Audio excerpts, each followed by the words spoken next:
Welcome to our YouTube channel history with Sonu sir. आज की class में आपको पढ़ना है समाजवाद एवं साम्यवाद पे।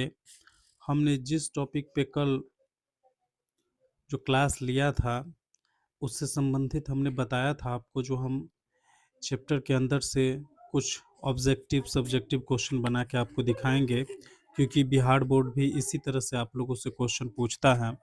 तो चलिए क्लास को स्टार्ट करते हैं। वस्तुनिष्ठ प्रश्न। जो पहला प्रश्न है वो है, कार्ल मार्क्स का जन्म कब हुआ? इसका आंसर हो जाएगा बी नंबर ऑप्शन, 1818 ईस्वी। जो दूसरा प्रश्न है वो है, कार्ल मार्क्स का जन्म कहाँ हुआ? इसका आंसर हो जाएगा ट्रियर, सी नंबर ऑप्शन। जो तीसरा प्रश्न है वो है, कार्ल मार्क्स के पिता का क्या नाम था? और इसका आंसर हो जाएगा हेनरिक मार्क्स। जो चौथा प्रश्न है वो है, मार्क्स किससे प्रभावित थे? और इसका आंसर हो जाएगा ऑप्शन नंबर सी, हेगेल। जो पांचवा प्रश्न है वो है, साम्यवादी घोषणा पत्र कब प्रकाशित हुआ? इसका आंसर हो जाएगा 1848 ईस्वी। जो छठा प्रश्न है वो है, दास कैपिटल कब प्रकाशित हुआ? इसका आंसर हो जाएगा बी नंबर ऑप्शन, 1867 ईस्वी। जो सातवां प्रश्न है वो है, वर्ग संघर्ष किनके बीच होता है? और इसका आंसर हो जाएगा ऑप्शन नंबर सी, पूंजीपति और मजदूर वर्ग। जो आठवां प्रश्न है वो है, प्रथम अंतर्राष्ट्रीय संघ की स्थापना कब हुई? और इसका आंसर हो जाएगा ऑप्शन नंबर बी, 1864 ईस्वी। जो 9 नंबर प्रश्न है वो है, द्वितीय अंतर्राष्ट्रीय संघ की स्थापना कब हुई? इसका आंसर हो जाएगा बी नंबर ऑप्शन, 1889।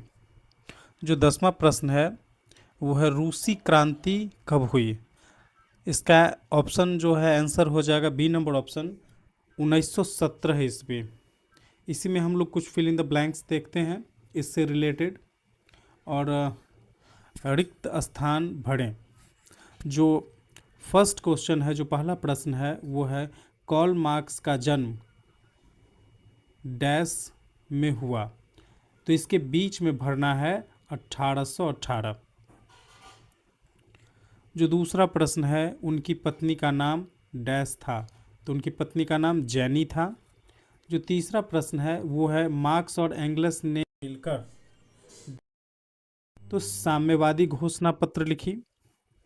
जो चौथा प्रश्न है वो है, दास कैपिटल डैश में प्रकाशित हुआ? 1867 में प्रकाशित हुआ। जो पांचवा प्रश्न है वो है, मजदूर दिवस डैश को मनाया जाता है? तो इसका आंसर हो जाएगा 1 मई को मनाया जाता है। जो छठा प्रश्न है वो, रूसी क्रांति डैश में हुई? 1917 में हुई। अगर हम लघुत्तरीय प्रश्न की बात करें जिसमें 2 या 3 अंक पूरे मिलते हैं इस प्रश्न के उत्तर के, तो जो इसका फर्स्ट प्रश्न है वो है, कार्ल मार्क्स कौन थे? तो इसका आंसर लिखेंगे, कार्ल मार्क्स एक महान जर्मन दार्शनिक, अर्थशास्त्री और साम्यवादी विचारक थे। उन्होंने समाजवाद और साम्यवाद के सिद्धांतों को विकसित किया और मजदूर वर्ग के शोषण के खिलाफ आवाज़ उठाई। आप देख रहे हैं जो चैप्टर के बीच से किस तरह से प्रश्न बनाए जा रहे हैं। अगर आप ये सोच रहे हैं जो चैप्टर के लास्ट में जो भी प्रश्न उत्तर दिए, जो प्रश्न दिया हुआ है हम उसको याद कर ले और बोर्ड में अच्छे अंकों से पास कर जाएं, तो आप गलत सोच रहे हैं। और इसीलिए हमने कल के क्लास में भी आप लोगों को बताया था, जो अगर आपको अच्छे अंक प्राप्त करने हैं तो आपको चैप्टर के हर एक पॉइंट्स को, हर एक टॉपिक को नोट्स बना के आपको याद करना होगा, क्योंकि जो क्वेश्चन बनते हैं, जो एग्ज़ाम में आप लोगों से पूछे जाते हैं, वो चैप्टर के बीच से बनते हैं। और चलिए इसका दूसरा प्रश्न है वो है, साम्यवादी घोषणा पत्र क्या है? इसका आंसर हो जाएगा, यह 1848 में कार्ल मार्क्स और फ्रेडरिक एंगल्स द्वारा लिखी गई एक महत्वपूर्ण पुस्तक है जिसमें साम्यवाद और वर्ग संघर्ष के सिद्धांतों को प्रस्तुत किया गया है, इसे आधुनिक साम्यवाद का आधार माना जाता है। जो तीसरा प्रश्न है वो है वर्ग संघर्ष का सिद्धांत क्या है। इसका आंसर हो जाएगा वर्ग संघर्ष का अर्थ है समाज के दो मुख्य वर्गों, जैसे पूंजीपति, हमने बताया था बुर्जुआ मतलब होता है पूंजीपति वर्ग और सर्वहारा मतलब होता है मजदूर वर्ग। तो आपको आंसर लिखना है वर्ग संघर्ष का अर्थ है समाज के दो मुख्य वर्ग पूंजीपति और मजदूर के बीच संघर्ष। मार्क्स के अनुसार इतिहास इसी संघर्ष की कहानी है। जो चौथा प्रश्न है वो है अतिरिक्त मूल्य क्या है। तो इसका आंसर हो जाएगा अतिरिक्त मूल्य वह लाभ है जो मजदूर के श्रम से उत्पन्न होता है लेकिन उसे पूरा नहीं मिलता और पूंजीपति उसे अपने पास रख लेते हैं। जो पांचवा प्रश्न है वो है ऐतिहासिक भौतिकवाद क्या है। जो इसका आंसर हो जाएगा यह मार्क्स का सिद्धांत है जिसके अनुसार इतिहास का विकास आर्थिक परिस्थितियों और उत्पादन प्रणाली के आधार पर होता है। जो छठा प्रश्न है वो है प्रथम अंतर्राष्ट्रीय संघ क्या था। इसका जो आंसर हो जाएगा वो यह होगा, यह 1864 ईस्वी में स्थापित एक संगठन था जिसका उद्देश्य दुनिया भर के मजदूरों को एक मंच पे लाना था। अब यहाँ जो सातवां प्रश्न है वो है द्वितीय अंतर्राष्ट्रीय संघ का उद्देश्य क्या था। तो इसका जो आंसर होगा, इसका उद्देश्य विभिन्न देशों के समाजवादी दलों को एकजुट करना और मजदूरों के अधिकारों के लिए संघर्ष करना था। तो आपने देखा जो किस तरह से जो है इस चैप्टर के बीच से प्रश्न बन रहे हैं और इसका आंसर भी हमने आपको देकर दिखाया यहाँ पे। और एक बात जो याद रखनी है, आप अति लघुत्तरीय और लघुत्तरीय प्रश्न मतलब वेरी शॉर्ट और शॉर्ट प्रश्न आप जो बनाएंगे तो उसमें कुछ खास करना नहीं है, बस आपको आंसर याद करना है और लिख देना है। लेकिन जब आप दीर्घोत्तरीय प्रश्न की बात करेंगे जिसमें 5 नंबर मिलते हैं आप लोगों को, इसमें आप लोगों को कुछ खास टिप्स का फॉलो करना है, कुछ खास टिप्स फॉलो करने हैं। और वो क्या है, जैसे आप क्वेश्चन के आंसर को देना शुरू करेंगे, जैसे मान लीजिए यहाँ पे एक पहला प्रश्न है हमारे सामने, कार्ल मार्क्स के जीवन का वर्णन करें। तो देखिए सबसे पहले जब हमने यहाँ जो इसका आंसर देना शुरू किया है तो देखिए हमने उत्तर लिखा है और यहाँ का लाइन हमने गैप छोड़ दिया है, ठीक है। और उसके नीचे हमने क्या लिखा है, परिचय। जब भी हम किसी के जीवनी का वर्णन करेंगे तो हम उसके बारे में थोड़ा सा 1 2 3 लाइन लिखेंगे, उसके परिचय के बारे में लिखेंगे, है ना। जब उसका हम परिचय लिख लेंगे तो फिर उसके बारे में हम देखेंगे जो उसका शिक्षा और बौद्धिक विकास कहाँ हुआ था। उसके बाद जो हम अगला पॉइंट लिखेंगे वो है विवाह और व्यक्तिगत जीवन। और उसके बाद इसमें जो लिखना है वो पॉइंट्स है एंगल्स से मित्रता और विचारों का विकास। फिर उसके बाद हमने लिखा है मुख्य कृतियाँ और योगदान, और अंत में हमने निष्कर्ष लिखा है। तो जब भी आप लॉन्ग क्वेश्चन का आंसर दे रहे होते हैं तो आपको भूमिका और निष्कर्ष लिखना अति आवश्यक होता है। अगर आपने इसमें से किसी भी पॉइंट को मिस कर दिया तो आपको पूरे नंबर नहीं मिलेंगे। अक्सर बच्चा एग्ज़ाम में यही गलती करता है और उसको पूरा नंबर नहीं मिलता है, इसका यही एक सबसे बड़ा कारण है। तो चलिए इसका आंसर जो है हम आप लोगों को पढ़ के बताते हैं इसमें हमने क्या लिखा है। जो इसका पहला प्रश्न है वो है कार्ल मार्क्स के जीवन का वर्णन करें। तो हमने परिचय में लिखा है कार्ल मार्क्स का जन्म 5 मई 1818 को जर्मनी के ट्रियर नामक एक यहूदी परिवार में हुआ था। उनके पिता हेनरिक मार्क्स एक प्रसिद्ध वकील थे जिन्होंने बाद में ईसाई धर्म अपना लिया। इसके बाद हमने लिखा है शिक्षा और बौद्धिक विकास। देखिए जो भी पॉइंट्स हमने लिखा है उसमें एक पैराग्राफ का हमने डिस्टेंस रखा है, और आपको भी एग्ज़ाम में ऐसा ही करना है, क्योंकि कम शब्दों में अगर आपका पेज भर रहा है, आपके पास अगर शब्द का कम स्टॉक है और आपको आंसर को काफ़ी लॉन्ग ले जाना है, तो ये जो टिप्स है, ये जो तरीका है आपके लिए बहुत ही कारगर साबित होगा। तो इन सभी चीज़ों को एग्ज़ाम सेंटर हॉल में फॉलो करें आप। शिक्षा और बौद्धिक विकास में हमने लिखा है, मार्क्स ने प्रारंभिक शिक्षा के बाद बॉर्न विद्यालय में विधि की पढ़ाई शुरू की। यहाँ विधि मतलब लॉ होता है ना, कानून की पढ़ाई, लॉ की पढ़ाई। 1836 में वह बर्लिन विश्वविद्यालय चले गए, जहाँ उन्होंने हेगेल के दर्शन से गहरा प्रभाव लिया। इस दौरान उन्होंने मॉन्टेस्क्यू और जीन जैक रूसो के राजनीतिक सामाजिक विचारों का भी अध्ययन किया। ऊपर में आपने जिस जिस टॉपिक को विस्तार से पढ़ा है, हमने उन सभी से यहाँ पे कुछ कुछ पॉइंट्स को लिया है। और वैवाहिक विवाह और व्यक्तिगत जीवन की अगर हम बात करें तो 1843 ईस्वी में उन्होंने अपनी बचपन की मित्र जैनी वॉन वेस्टफैलन से विवाह किया। अब इसके बाद अगर हम एंगल्स से मित्रता और विचारों का विकास का अगर थोड़ा सा इस पे अध्ययन करें तो आपने देखा होगा, हमने यहाँ लिखा है जो 1844 में पेरिस में उनकी मुलाकात फ्रेडरिक एंगल्स से हुई। एंगल्स के प्रभाव से मार्क्स ने मजदूर वर्ग के शोषण और उनके कार्यस्थलियों पर गहन चिंतन शुरू किया। मुख्य कृतियाँ और योगदान में हमने लिखा है ना, डॉट देकर 2 पॉइंट्स हमने लिखी हैं। और देखिए, जो भी हम टॉपिक लिख रहे हैं उसको बोल्ड अक्षर से जो है यहाँ पे लिख रहे हैं। इसका भी साइंटिफिक रीज़न है, क्योंकि अगर आप किसी चीज़ को अगर हाईलाइट कर रहे हैं, थोड़ा सा बोल्ड करके लिख रहे हैं, तो जो एग्ज़ामिनर होगा, जो आपका कॉपी चेक करेगा, उसकी डायरेक्ट नज़र इस पे जाएगी और वो आपको इसका पूरा नंबर देगा। तो प्रमुख कृतियाँ और योगदान। 1848 मार्क्स और एंगल्स ने मिलकर साम्यवादी घोषणा पत्र प्रकाशित किया, जो आधुनिक समाज का आधार है। 1867 की अगर हम बात करें तो उन्होंने दास कैपिटल लिखी, जिसमें पूंजीवाद, श्रमिक और वर्ग के शोषण का विश्लेषण किया।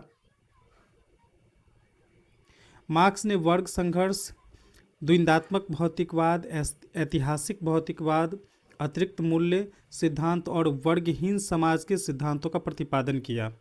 उनके विचारों ने विश्व राजनीतिक और समाजशास्त्र को गहरा प्रभावित किया। देखिए, यहाँ हमने इस आंसर का जो निष्कर्ष निकाला है, तो निष्कर्ष में हमने लिखा है, कार्ल मार्क्स विश्व के महान चिंतकों और समाज सुधारकों में से एक थे। उनके विचार और रचनाएं आज भी समाज, राजनीति और अर्थशास्त्र में अत्यंत महत्वपूर्ण है। उन्होंने मजदूर वर्ग के अधिकारों और समानता पर जोर देकर सामाजिक न्याय की दिशा में मार्गदर्शन दिया। तो आपने देखा हमने किस तरह से जो है इस द्विगुत्रीय प्रश्न को सॉल्व किया है, और एग्ज़ाम में आपको भी इसी ढंग से सॉल्व करना है। और आप जब नोट्स भी बनाइएगा तो आप ब्लू और ब्लैक दोनों पेन का इस्तेमाल कीजिएगा, और जो भी हाईलाइट पॉइंट्स हैं आप इसको ब्लैक से लिखिएगा, और उसके नीचे जो भी इसका आंसर लिखा हुआ है, जो उसके बारे में लिखा हुआ है, आप इसको ब्लू से लिखिएगा। जो दूसरा द्विगुत्रीय प्रश्न है वो है, मार्क्स के सिद्धांतों का वर्णन करें। जो उत्तर लिखा है उसके नीचे हमने एक पैराग्राफ जो है वो छोड़ा है, और उसके नीचे हमने परिचय लिखा है, और हमने यहाँ पे एक पैराग्राफ और छोड़ा है, और उसके नीचे से जो है उत्तर देना प्रारंभ किया है। इससे क्या हुआ, जो 3 पैराग्राफ है मेरा ये ऐसे ही कंप्लीट हो गया बिना मेरे शब्दों को खर्च किए हुए, और इससे मेरा लॉन्ग आंसर जो है वो काफ़ी लॉन्ग और अट्रैक्टिव दिखेगा, और एग्ज़ामिनर हमें इसका पूरा अंक देगा। तो चलिए, इसका परिचय में हमने जो लिखा है वो है, कार्ल मार्क्स ने समाज, इतिहास और अर्थव्यवस्था की गहन समझ विकसित की। उनके विचार समाज के विकास और वर्ग संघर्ष पर आधारित थे। उन्होंने कई प्रमुख सिद्धांत प्रतिपादित किए जो आज भी समाजवाद और साम्यवाद के मूल आधार माने जाते हैं। मुख्य सिद्धांत में हमने कुछ पॉइंट्स को लिया है, यहाँ पे आप देख सकते हैं हमने 5 पॉइंट्स लिया है, जैसे द्वंद्वात्मक भौतिकवाद, दूसरा लिया है हमने वर्ग संघर्ष, तीसरा लिया है ऐतिहासिक भौतिकवाद, चौथा लिया है अतिरिक्त मूल्य सिद्धांत, और 5वां हमने लिया है वर्गविहीन समाज, और उसके बाद हमने इसका निष्कर्ष लिखा है। तो चलिए एक एक पॉइंट को हम लोग विस्तार से समझते हैं। पहला है द्वंद्वात्मक भौतिकवाद। इसमें हमने क्या लिखा है, मार्क्स के अनुसार समाज में परिवर्तन विचारों से नहीं बल्कि भौतिक परिस्थितियों और वस्तुओं के संघर्ष से होता है। हर परिवर्तन का मूल्य कारण समाज में विरोधाभास और संघर्ष है। दूसरा पॉइंट है वर्ग संघर्ष। समाज मुख्य रूप से दो वर्गों में विभाजित है, बुर्जुआ अर्थात पूंजीपति और सर्वहारा अर्थात मजदूर। इतिहास में हर बड़ा सामाजिक बदलाव इन वर्गों के संघर्ष से प्रेरित होता है। तीसरा पॉइंट है ऐतिहासिक भौतिकवाद। इसमें हमने लिखा है समाज और इतिहास का विकास आर्थिक कारकों और उत्पादन प्रणाली पर आधारित है। राजनीतिक और बौद्धिक जीवन आर्थिक ढांचों द्वारा निर्धारित होते हैं। जो चौथा पॉइंट है वो है अतिरिक्त मूल्य सिद्धांत। इसमें हमने लिखा है किसी वस्तु का मूल्य उसमें लगे श्रम पर निर्भर करता है, और ये स्वाभाविक सी बात है, जो किसी वस्तु का जो मूल्य होगा और उस पर जो श्रम लगा है उसी पे वो निर्भर करेगा। मजदूर के श्रम का अतिरिक्त मूल्य पूंजीपति द्वारा हड़प लिया जाता है, इससे मजदूर शोषित होता है। जो पांचवा पॉइंट है वो है वर्गविहीन समाज। भविष्य में समाज में कोई भेदभाव या वर्ग विभाजन नहीं होगा, उत्पादन के साधनों पर समान अधिकार होंगे और सभी को आवश्यकता अनुसार संसाधन प्राप्त होंगे। हमने जो इसका निष्कर्ष लिखा है वो है मार्क्स के ये सिद्धांत समाज, राजनीतिक और अर्थव्यवस्था को समझने के एक वैज्ञानिक दृष्टिकोण प्रदान करते हैं। उनके अनुसार वर्ग संघर्ष और आर्थिक कारक समाज के विकास की मुख्य ताकत है। इन सिद्धांतों ने दुनिया भर में समाजवाद और साम्यवाद आंदोलन को प्रेरित किया है। तो इस तरह से हमने जो दीर्घोत्तरीय का दूसरा प्रश्न है उसको सॉल्व किया है। अब यहाँ पे देखिए जो तीसरा प्रश्न इसी चैप्टर के बीच से जो निकल के सामने आ रहा है वो है रूसी क्रांति के कारण लिखें। और देखिए ये जो भी प्रश्न हमने बनाए हैं ये एग्ज़ाम के पॉइंट ऑफ व्यू से बहुत ही महत्वपूर्ण हैं। आप इन सभी का डिटेल में अध्ययन करें, इसको नोट कर लें, याद करें, और इसी तरह के वीडियो पाने के लिए चैनल को लाइक और सब्सक्राइब जरूर करें और चैनल को शेयर भी करें, वीडियो को शेयर करें। और चलिए जो इसका अगला प्रश्न का उत्तर जो है वो होगा परिचय से। हमने फिर यहाँ भी स्टार्ट किया है। रूसी क्रांति 1917 में हुई एक महत्वपूर्ण घटना थी जिसने रूस में जारशाही शासन को समाप्त कर समाजवादी सरकार की स्थापना की। इसी क्रांति के पीछे कई राजनीतिक, सामाजिक और आर्थिक कारण जिम्मेदार थे। जो इसके मुख्य कारण थे वो पहला कारण है जार की निरंकुशता। अब जार अगर निरंकुश हो जाए तो उसका असर जो है वो जनता पे, राज्य पे पड़ना स्वाभाविक सी बात है। इसमें भी हमने 2 पॉइंट्स लिया है। जो पहला पॉइंट्स है वो है रूस का शासक जार निकोलस द्वितीय एक निरंकुश और अयोग्य शासक था। हमने दूसरा पॉइंट में लिखा है वह जनता की समस्याओं की उपेक्षा करता था और शासन में किसी प्रकार की लोकतांत्रिक व्यवस्था नहीं थी। मतलब जनता की जो समस्या थी उसकी उपेक्षा मतलब होता है अनदेखा कर देना। जनता की जो समस्या है, मूल समस्या, उसका अनदेखा कर देना, उसे ही हम उपेक्षा कहते हैं। और जो दूसरा पॉइंट है मुख्य कारण का वो है किसानों और मजदूरों का शोषण। इसमें भी हमने 2 पॉइंट्स लिए हैं। और फर्स्ट पॉइंट में है किसानों के पास पर्याप्त भूमि नहीं थी और वे अत्यधिक गरीबी में जीवन जी रहे थे। इसमें जो दूसरा पॉइंट हमने लिया है वो है मजदूरों को कारखानों में लंबे समय अर्थात 12 से 15 घंटे तक काम करना पड़ता था, लेकिन उन्होंने बहुत कम मजदूरी मिलती थी। जो इसमें हमने तीसरा पॉइंट लिया है मुख्य कारण का वो है प्रथम विश्व युद्ध में रूस की हार। इसमें भी हमने 2 पॉइंट्स यहाँ पे लिए हैं। और जो फर्स्ट पॉइंट्स है रूस को युद्ध में भारी नुकसान हुआ, लाखों सैनिक मारे गए, देश में खाद्यान्न संकट, महंगाई और बेरोजगारी बढ़ी जिससे जनता में असंतोष फैल गया। अब देख रहे हैं किस तरह से जनता में असंतोष फैलता है। उसके बाद हमने जो चौथा पॉइंट्स लिया है कारण का वो है 1905 का खूनी रविवार।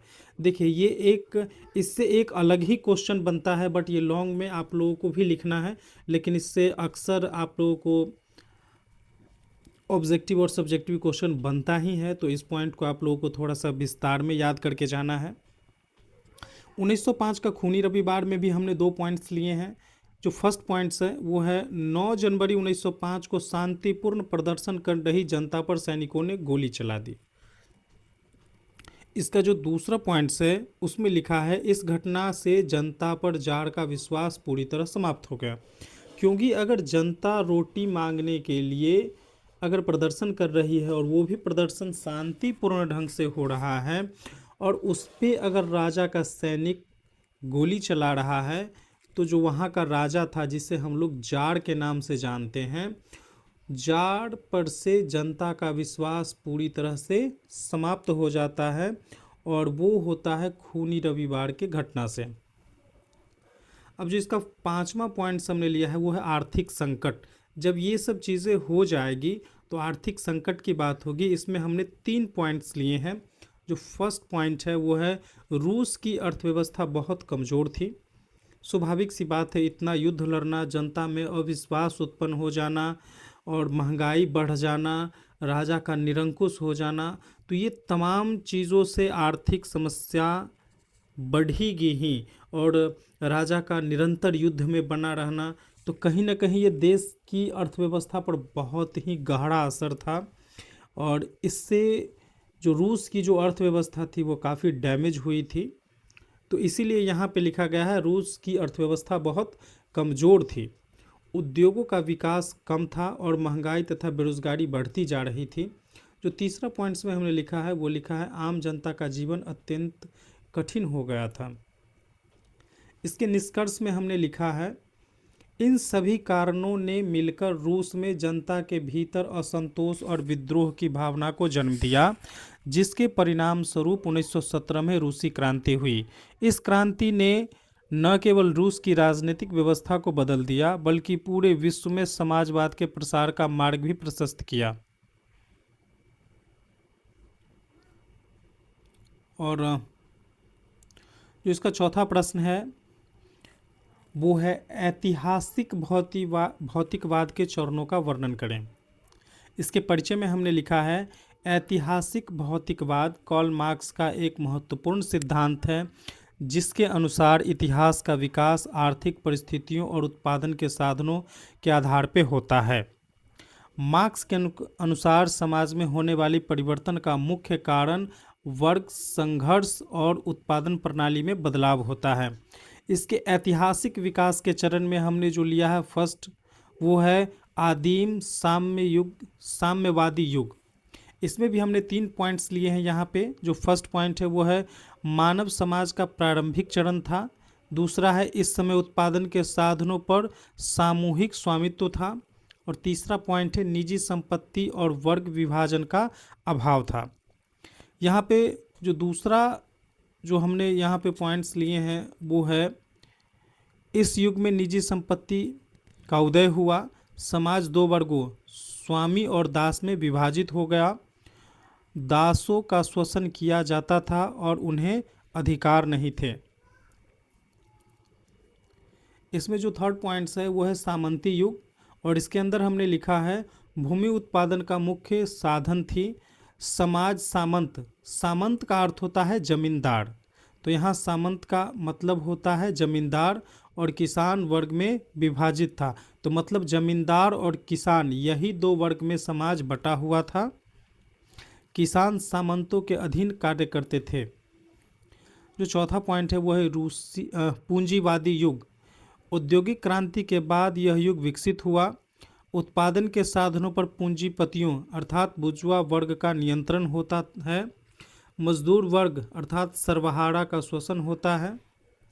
और इसमें जो 5वां पॉइंट है वो है समाजवादी युग। यह पूंजीवादी के बाद आने वाला चरण है। इसमें मजदूर वर्ग सत्ता प्रदान करता है, उत्पादन के साधनों पर समाज का नियंत्रण होता है। और हम छठा में देख रहे हैं साम्यवादी युग। इसके अंदर आता है यह अंतिम और आदर्श अवस्था है। इसमें वर्ग विभाजन और राज्य का अस्तित्व समाप्त हो जाता है। सभी लोगों को उनकी आवश्यकताओं के अनुसार संसाधन प्राप्त होते हैं। और इसका जो हमने निष्कर्ष लिखा है वो है इस प्रकार मार्क्स के अनुसार इतिहास निरंतर परिवर्तनशील है और यह आर्थिक संरचना तथा वर्ग संघर्ष का आधार पर विकसित होता है। ऐतिहासिक भौतिकवाद हमें समाज के विकास को समझने की एक वैज्ञानिक दृष्टिकोण प्रदान करता है और भविष्य में एक समानतापूर्ण समाज की कल्पना करता है। जो पांचवा प्रश्न है वो है रूसी क्रांति का विस्तृत वर्णन करें। इसका जो आंसर है, हमने फिर इसका आंसर जो है परिचय से शुरू किया है। रूसी क्रांति 1917 में रूस में हुई एक महत्वपूर्ण ऐतिहासिक घटना थी जिसने जारशाही शासन का अंत कर साम्यवादी व्यवस्था की स्थापना की। इस क्रांति का नेतृत्व व्लादिमीर लेनिन ने किया और यह विश्व इतिहास की सबसे महत्वपूर्ण क्रांतियों में से एक मानी जाती है। क्रांति के प्रमुख कारण, तो क्रांति के प्रमुख कारण में हमने 3 पॉइंट्स को लिया है।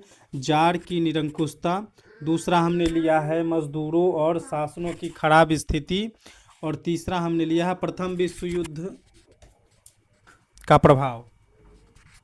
जो इसका फर्स्ट पॉइंट है वो है जार की निरंकुशता। रूस का शासक निकोलस द्वितीय एक तानाशाह शासक था। वह जनता की समस्याओं की उपेक्षा करता था और शासन में लोकतंत्र का अभाव था। जो दूसरा पॉइंट है वो है मजदूरों और किसानों की खराब स्थिति। किसानों के पास भूमि नहीं थी और वे अत्यंत गरीबी में जीवन जी रहे थे। मजदूरों को 12 से 15 घंटे काम करना पड़ता था, लेकिन उन्होंने बहुत कम मजदूरी मिलती थी, है ना, तो उन्हें बहुत कम मजदूरी मिलती थी। और जो थर्ड पॉइंट है इसका वो है प्रथम विश्व युद्ध का प्रारंभ। तो प्रथम विश्व युद्ध का प्रभाव, तो युद्ध में रूस को भारी नुकसान हुआ, लाखों सैनिक मारे गए और देशों में खाद्यान्न संकट तथा महंगाई बढ़ी। अब इसकी जो घटनाक्रम है वो है फरवरी 1917। पेट्रोग्राद में रोटी के लिए दंगे हुए और सेना ने भारी विद्रोह कर दिया। जार निकोलस द्वितीय ने गद्दी छोड़ दी। एक अस्थायी सरकार बनी, लेकिन वह जनता की समस्याओं का समाधान नहीं कर सकी। लेनिन की वापसी, लेनिन ने अप्रैल थीसिस के माध्यम से क्रांति का मार्गदर्शन किया। जो थर्ड पॉइंट है वो है 7 नवंबर 1917 बोल्शेविकों ने सरकारी संस्थानों पर कब्जा कर लिया और सत्ता अपने हाथ में ले ली। इसका जो परिणाम निकल के सामने आया वो है रूस में राजशाही शासन का अंत हो गया, एक समाजवादी सरकार की स्थापना हुई, मजदूरों और किसानों को अधिकार मिले।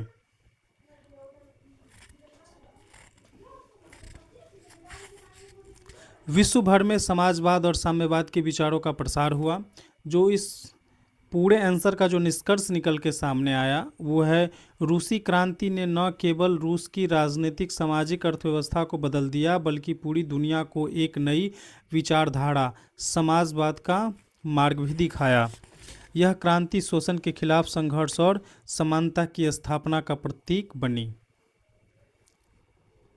जो छठा प्रश्न है दीर्घोत्तरीय का वो है द्वितीय अंतर्राष्ट्रीय संघ के प्रभाव लिखें। और आप लोग अगर इतना भी कंप्लीट कर लेते हैं जो हम पढ़ा रहे हैं तो आप लोग अच्छा खासा स्कोर कीजिएगा, है ना। तो जो द्वितीय अंतर्राष्ट्रीय संघ के प्रभाव है, देखिए यहाँ पे हमने परिचय दिया है। परिचय में हमने लिखा है द्वितीय अंतर्राष्ट्रीय संघ की स्थापना 1889 में पेरिस में हुई। इसका उद्देश्य विभिन्न देशों के समाजवादी दलों और मजदूर संगठनों को एक मंच पर लाना था। इस संगठन ने विश्व स्तर पर मजदूर आंदोलन को नई दिशा और शक्ति प्रदान की। इसके जो मुख्य प्रभाव थे, उसके मुख्य प्रभाव में है पहला, मजदूरों में एकता का विकास। इस संघ ने विभिन्न देशों के मजदूरों को एकजुट किया। मजदूरों को यह समझ आया कि उनकी समस्याएं समान है और उन्हें मिलकर संघर्ष करना चाहिए। जो दूसरा पॉइंट है वो है मई को मजदूर दिवस घोषित किया गया।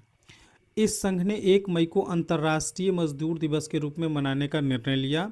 इससे मजदूरों को अपने अधिकारों के प्रति जागरूकता और एकता का संदेश मिला।